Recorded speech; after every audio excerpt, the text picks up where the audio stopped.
Bonjour à vous mes petites étoiles, je suis ravie de vous retrouver pour cette nouvelle vidéo. Alors aujourd'hui ensemble on va tester une gamme de crayons de couleur de chez Action. Cette petite boîte me faisait envie déjà depuis un petit bout de temps et donc la dernière fois que je suis passée en magasin, je me suis dit allez hop, je vais la prendre pour 4,99 €. Bon ça va, hein, je vais pas me ruiner, donc je vais la tester et voir un petit peu ce qu'elle a dans le ventre. On commence donc par créer notre nuancier afin d'étaler toutes nos couleurs et voir un petit peu tout ce que nous possédons. Donc il faut savoir que c'est une boîte qui est composée de 46 teintes, aussi bien couleur chaude que froide. Donc elle est assez bien équilibrée à ce niveau-là, niveau des nuances, hein. Je suis un petit peu déçue quand même au niveau des teintes rosées.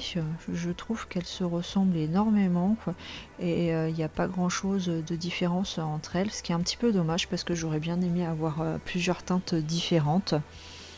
Deuxième point négatif, je trouve que les couleurs claires se travaillent moins bien, elles sont vraiment secs. Alors que bon, point positif, hein, les couleurs bleues, donc les bleus et les verts, tout ce qui est couleurs un peu foncées sont vraiment agréables à travailler, hein. Elles sont vraiment, elles glissent vraiment bien, il n'y a pas de souci. Autre point positif, chaque couleur possède son propre numéro, donc je vous avoue que c'est hyper pratique parce que lorsque vous étalez tous vos crayons de couleur sur votre bureau et que vous recherchez votre couleur que vous avez utilisée juste avant une autre, bah, c'est quand même beaucoup plus simple, hein. Alors, comme vous pouvez le voir, nous avons quand même une belle panoplie de couleurs et le fait qu'elles sont un petit peu fades, c'est pas trop un souci, hein. Donc c'est quand même pas si mal. Pour ce petit test, j'ai décidé de réaliser donc un fan art de l'anime Digimon. Pour ceux qui ne connaissent pas, c'est l'histoire d'un groupe d'adolescents en colonie de vacances et qui vont se retrouver projetés en fait dans le monde du Digimon. Alors sur place, ils vont faire la connaissance de petits monstres appelés forcément les Digimon et essayer de retrouver un moyen de rentrer chez eux avec leur aide. Ici, je vous ai réalisé mon personnage favori, donc Matt. C'est en quelque sorte le bad boy de la bande et son petit monstre Tsunomon.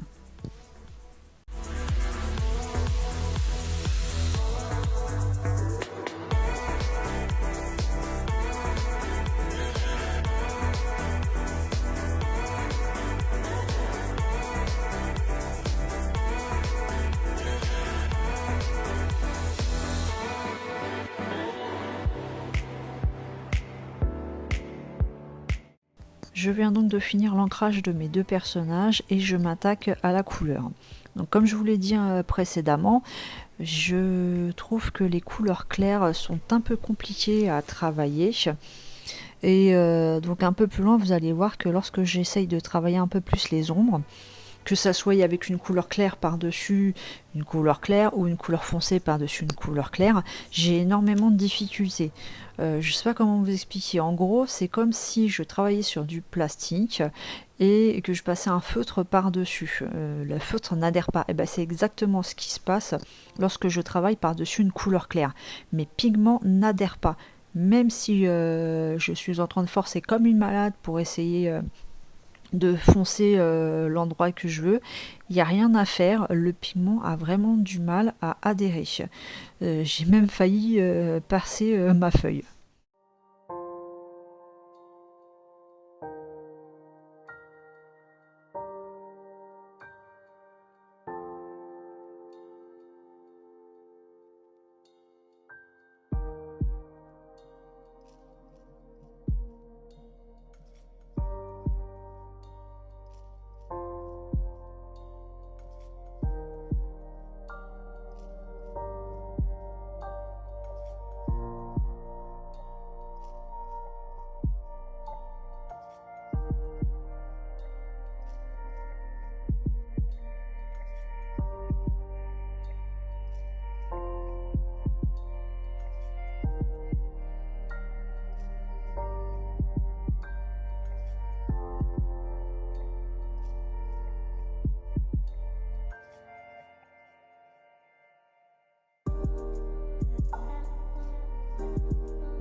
Et voilà, nous arrivons à la fin de cette vidéo. Comme vous pouvez le voir, je suis actuellement en train de réaliser le fond de mon illustration. Alors en gros, qu'est-ce que je pense de cette boîte? Pour être honnête, je suis pas tout à fait convaincue. J'ai d'autres crayons de couleur bas prix, genre de supermarché, qui sont beaucoup plus agréables et beaucoup plus faciles à travailler. Comme je vous l'ai dit, hein, le gros bémol, ce sont les couleurs claires. C'est impossible, honnêtement, à repasser d'autres couleurs par-dessus, à faire des superpositions. Les couleurs foncées, ça peut aller. La gamme de rose, honnêtement, pour moi, elle est limitée. Point positif, comme je vous l'ai dit, les numéros sur chaque crayon. La boîte qui est hyper franchement solide, en carton. En plus, sa fermeture est aimantée. Il n'y a rien de mieux, parce que pour être honnête, tout ce qui est boîte en métal, c'est une catastrophe avec moi. Dès que je les ouvre, en fait, j'en fous partout. Hein. Mon bureau est rempli de les crayons sautent de partout. Bon. Il y a également le prix, hein, le prix qui est à 4,99 €. Donc si vous avez un petit budget, pourquoi pas, hein, n'hésitez pas. C'est sûr que c'est pas la gamme Polychromos de chez Faber-Castell ou Luminance de Caran d'Ache, hein. Mais bon, pour débuter, pourquoi pas, mais je vous conseillerais plus d'autres crayons moins chers et de supermarché. Donc j'espère que cette petite vidéo vous aura plu, qu'elle vous aura aidé. Si c'est le cas, n'hésitez pas à laisser un petit commentaire, partager et liker.